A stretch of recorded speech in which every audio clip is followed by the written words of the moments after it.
FSN Radio. It's all about what's next. Go to financialsurvivalnetwork.com and sign up for your free weekly newsletter. You'll also get 3 free reports. The Financial Survival Network. It's all about what's next.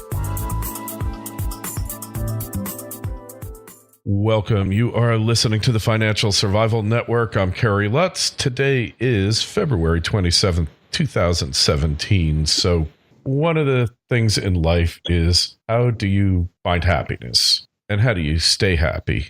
And all too often you find happiness and it's fleeting, and then you find yourself looking for it. Well, somebody who specializes in making herself happy and making others happy, I had the pleasure of meeting not too long ago. Her name is Lyn-Dee Eldridge, and her site is happinessjungle.com. Lyn-Dee, you still have problems? You can still be happy and have problems?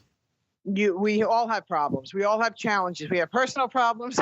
We have business problems. We will always have problems. The happiness comes in because you learn how to deal with the problems. You learn how to pause. You learn how to apply happiness habits versus negative habits, such as responding. Oh, my goodness. Every single day, whether it's personal or business, we have situations, good or bad, going on in our lives. It's how we react to them that's going to keep our blood pressure at a nice, even keel and away from the high blood pressure medicine. So in life in general, like me, personal and professional, we all have our challenges. Like before we started taping the show, we tried to get onto my website. For some reason or another, it showed an error. Well, a lot of people get very aggravated, very distorted in regards to these challenges, where I said, imagine that. The site is down. I have no idea why. And I immediately contacted the person who could help me with that, and I removed myself from the situation instead of pondering on it for 15 minutes and trying to figure out why it's not working. Well, why would I do that? I have no idea why it's not working, and that's not my specialty. So I've learned to delegate and to release control. I've learned the happiness habits of what makes me fill my day more, being able to thrive more with the things that are in my control and I can take care of. So concentrate on the things you can control and don't worry about the things you can't control, because you can't do anything about them anyway. Yeah, it's so true. You know, the biggest stress relievers for the happiness jungle is what I follow on an everyday basis, which is my formula. Number 1, live in the now. Be mindful of what's happening around you now and learn how to balance it. Stay in the moment versus having, just like I said, I shared with you with my website. So many people take it to a silly, different level instead of going, wait a second, there's got to be a solution. And they remove it and they go ahead and they release the control. So number 1 for me, very powerful, is, and I love teaching others, corporations, people, how to live in the now, the mindset of balance, to really be able to stay high, to be excited, but to also be neutral, and to also realize and to expect that life is a roller coaster. Things are going to happen. But for us to be fearless for our journey and go after what we want on a positive track versus, well, being driven by any kind of ego or pride that could get in our way. A lot of people, would you agree with me, Kerry? They try to accomplish greatness and they refuse to let go of their pride and their ego, which really does block them to full capacity of success in having what they want.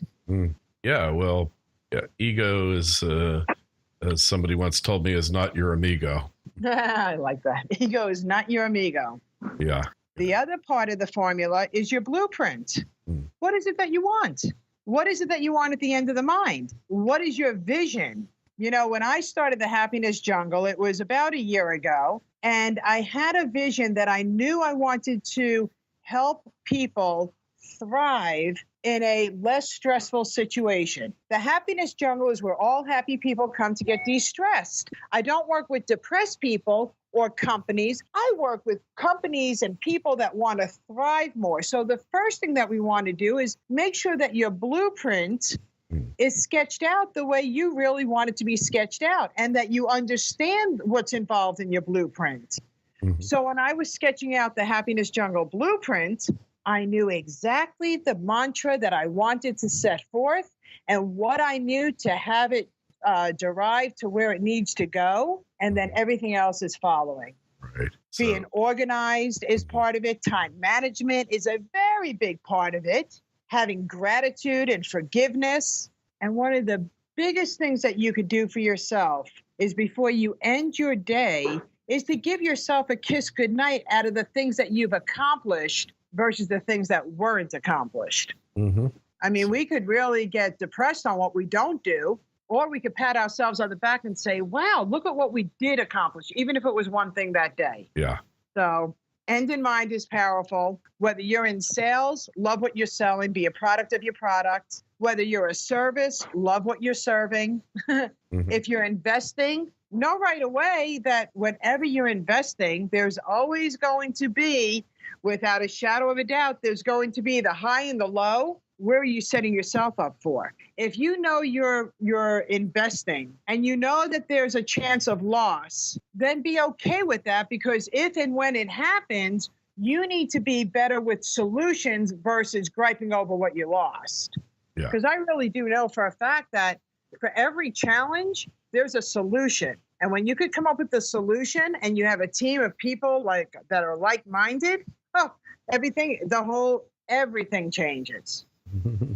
Yeah. Yep. So think about solutions rather than problems, right?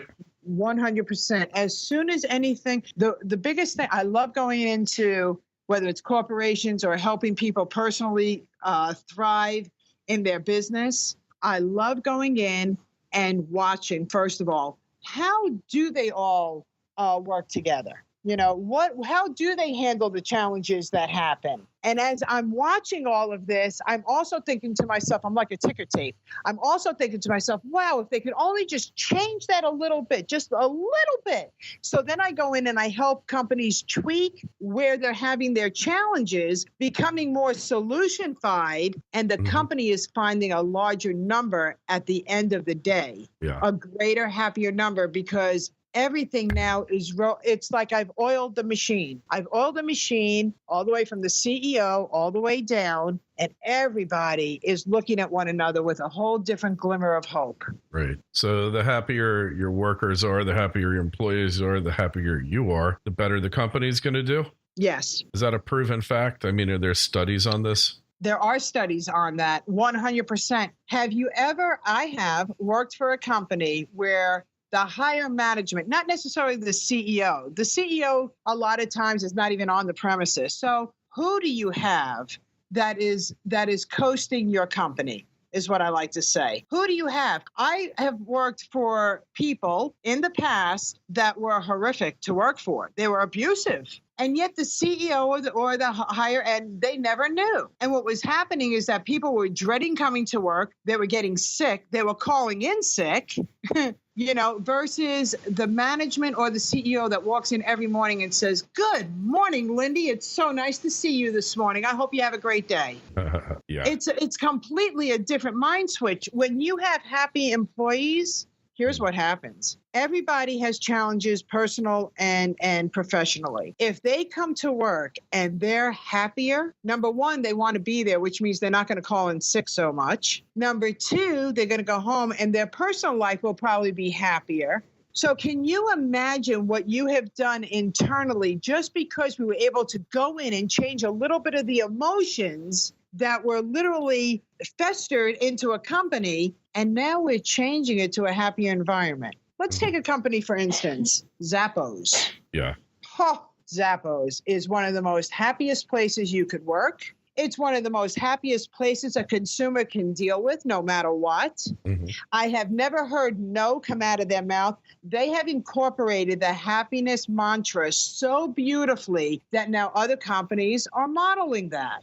Southwest Airlines is following it as well. I've watched them do an amazing shift within the last 12 months. It's exciting. So when I could go into different companies, help people that even if they're sole proprietor owners of a company, and I could just share with them the shift of the mindset, their bottom line, their upper dollar is going to be way more powerful than any other way to create the bottom line, the end in mind. Mm-hmm. So what about the post office? You think you could turn around the post office by making everyone happy? You know what? When I walk into a post office, it is where I come from now in Goffstown, New Hampshire. Number one, it's like that old-fashioned post office where everybody knows your name.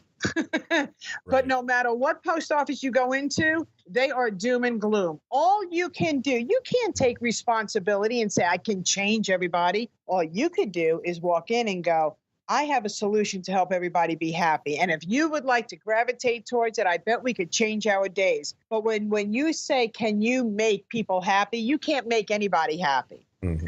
All you could do is come in with a better presentation of yourself and watch the people around you gravitate towards you. Yeah. And then all of a sudden, people are going, wow, she made me feel really good. Well, now if I'm spending time in your environment and I could help that happiness habit change, that slight edge philosophy, mm-hmm. it's going to carry on because it's contagiously good. Yeah. So as for the post office, don't try to take on what other people don't even want to have any part of. All right. You can't chase the dollar, if you will. We would just have a love fest at your local post office, huh? Yeah. Learn how to love with unconditional forgiveness. I love it.